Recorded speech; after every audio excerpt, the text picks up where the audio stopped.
that I used to think that every decision had to be made by consensus. Mm-hmm. I somehow thought that that was correct. I thought that was right.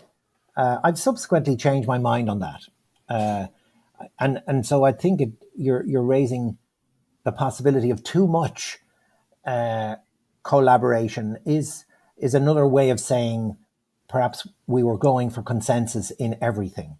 Mm-hmm. So I do feel consensus properly defined is everyone feels heard, everyone feels invited in, and it's that everyone is clear then what's going to happen to my input. So sometimes we actually say you're trying to balance involvement and ownership. Clearly, you want to walk out of that meeting with everyone owning the decision. Um, Sometimes the greatest possibility of ownership is when someone, after a long period of indecisiveness, says, "This is what we're doing." They don't decide on their own. There's been some, quite a lot of input beforehand, but they grasp the decisive nettle and or the decision making nettle.